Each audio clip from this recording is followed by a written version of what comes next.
Overcoming adversity is something that affects every part of life, but few stories are unique as Cassie Story's. I got the chance to sit down and discuss with her her story and how it has shaped her into the person she is now. Welcome, Cassie. Thank you for letting me interview you. So tell me about yourself. Where are you from? What's your major? Well, I am a communications major and religion minor, and but I originally came here as a vocalist. But I just felt like the Lord pulled me out of that, and I'm going into communications, which is what I love anyway. So. I've moved around a lot of different places. I bounced around a lot of different places, but I was born in Montgomery, and I lived most of my life in Houston. But I graduated in Montgomery too, and then that's where I found out about Samford. So what are your hobbies? What do you like to do? I paint. I'm an artist. I've painted for many years now, but I did a lot of gallery work in Montgomery, just different galleries there.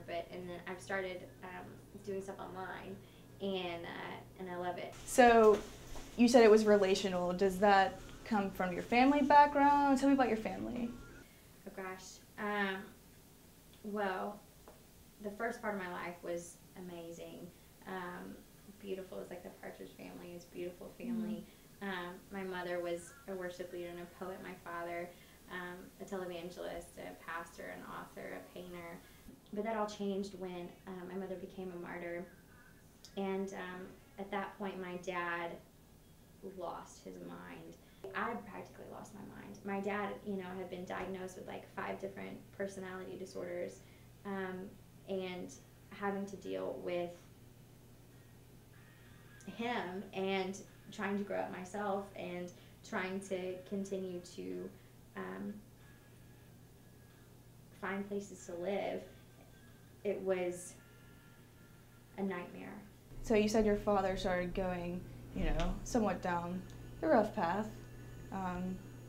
What was that like? I mean, do you have brothers and sisters? What was that like for you as a family? He started dabbling in a lot of, drugs and alcohol and different things. He left the church, he left everything, and it just was a lot of grief. And we moved to Texas. I was inevitably left with my siblings, and we kind of fended for ourselves. He became a scam artist with money. He got involved with an Iranian scam, which eventually sent him to prison. My father's actions inevitably made me and my younger brother abandoned. My sister had already ran away at that point, because of all because of all of his abuse, because of all of his drugs and alcohol, because of all of the fact that he would leave us all the time to fend for ourselves. You were just a kid. How old were you? This was shortly. I was 10 when my mother became a martyr, so it was in my middle school years. I mean, I was young, I guess. Basically, to make a long story short, I wound up with a group of friends that I guess I'll refer to them as the web. I was smart enough to know what I was facing, and so that's when I ran, and I started bouncing. In the past 10 years, I think I've bounced in at least 18 different homes. Wow. And most of my bouncing involved this web of mine, my friends. We were very close. We were all that we had. We all had either run away from our lives, run away from our families, or they came into the web because they were homeless themselves. We just became a tightly knit group, and we relied on each other for food, for housing, for being able to graduate from high school, for just anything. We relied on each other for that. I resorted to different things and different addictions and different very problematic situations because I was really screwed up at that point. And so I got really raw with the Lord, and I was like, God, you put dreams in me, you put desires in my heart, and I have $1 in my pocket.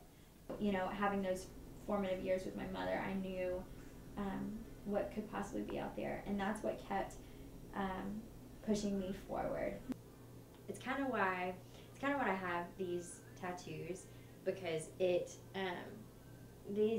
all basically scripture.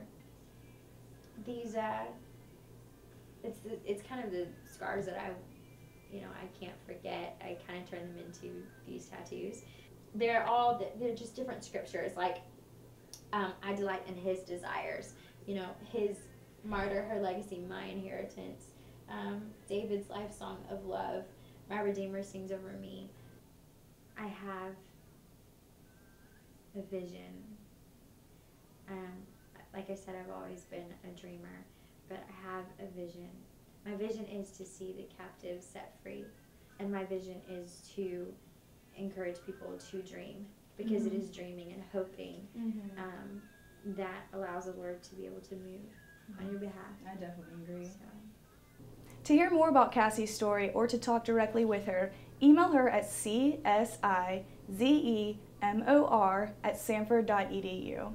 I'm SNN reporter LJ Henderson, and thanks for watching.